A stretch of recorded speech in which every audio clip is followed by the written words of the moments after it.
सावळ्याची जणू सावली पुढील भागामध्ये सावलीचं गाणं सुरू होतं आणि सगळेच दंग होतात. पण भैरवीचं मात्र सगळीकडे लक्ष असतं. तिकडे मात्र सारंगची मारामारी चालू असते. पण अचानक एक दगड लाईटाला लागल्यामुळे लाईट जाते आणि सारंगच्या अंगातलं बळच निघून जातं. तो आता सैरभैर होतो आणि त्याला आठवतं तो मोठ्याने आईला आवाज देतो. तो डोक्याला हात लावतो आणि गरागरा फिरत असतो. तेवढे सगळेच गोळा होतात आणि सारंगला मारायला लागतात. आता भैरवीला फोन येतो. मॅडम, आम्ही सारंग सरांचा पाठलाग करत होतो, पण काही गुंड त्यांना खूप मारतायत.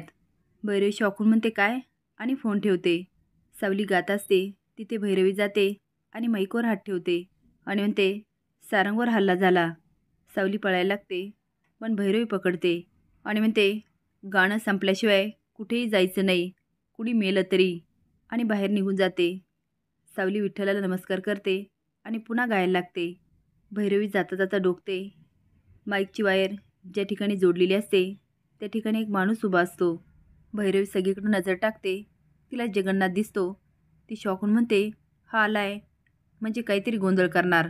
तेवढ्यात जगन्नाथ त्याच्या माणसाला खुणवतो आणि भैरवी बघते आणि म्हणते अच्छा, याचा हा डाव आहे तर मला आता अडवायला पाहिजे. जगन्नाथचा माणूस वायर काढतो. तेवढ्यात भैरवी पळत जाते आणि ताराला ढकलून म्हणते थांबा. सावली डोळे पुसते आणि बाहेर पळते. सगळे लोक गोंधळतात आणि एकमेकात कुजबुजायला लागतात. सोम विचारतो काय झालं. भैरवी म्हणते सारंगवर हल्ला झाला. आता सगळेच घाबरतात. भैरवी म्हणते मला फोन आला होता.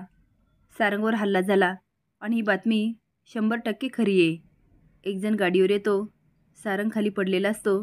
तो त्याला हात देतो आणि उचलतो. गाडीचे लाईट असल्यामुळे सारंगला सगळंच दिसायला लागतं आणि भीती निघून जाते. आता दोघंजणं गुंडांना खूप मारतात. गुंड पळून जातात आणि दोघं एकत्र येतात. सारंग हात पुढे करतो, पण तो म्हणतो no no no no no thank you no sorry. अरे असं काय बघताय. भर रस्त्यामध्ये नाईटला मी तुमची लाईफ सेव्ह केली की नाही आता मला माहिती आहे तू मला थँक्यू म्हणणार, हात जोडणार, देवासारखे धावून आले, हे उपकार मी जलम जलम विसरणार नाही, वगैरे वगैरे. पूरा सिक्वेन्स पार्ट आहे अपने को. फिल्ममध्ये पाहिलं आहे ना. बाय द वे, देवासारखा नाही, देवाच धावून आलाय तुमच्या मदतीला. सारंग हसतो. तो म्हणतो माय सेल्फ देवा.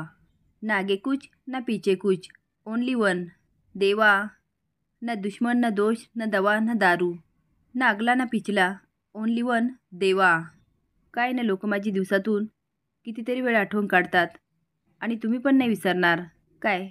त्यामुळे घाबरायचं काम नाही, हा देवा कायम तुमच्यासोबत आहे. तो निघून जातो आणि सारंग बघत राहतो. इकडे गोंधळ चालू असतो.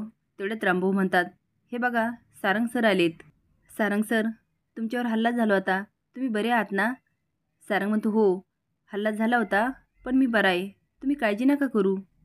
भैरवी म्हणते सारंग, तुझ्यावर कुणी हल्ला केला ती व्यक्ती कळाली आणि ती व्यक्ती दुसरी तिसरी कुणी नसून आपल्यातच आत्ता आपल्याच मंडपात आहे आणि ती व्यक्ती दुसरी तिसरी कुणी नसून हात करत म्हणते हा जगन्नाथ आहे. आता तर जगन्नाथच्या पायाखालची जमीनच सरकते. सगळे शॉकून जगन्नाथकडे बघायला लागतात आणि जगन्नाथ रागाने भैरवीकडे बघत असतो आणि ती स्माईल करते. आता सारंग जगन्नाथ शेजारी जातो. असेच नवीन अपडेट जाण्यासाठी लाईक आणि सबस्क्राईब करा. धन्यवाद.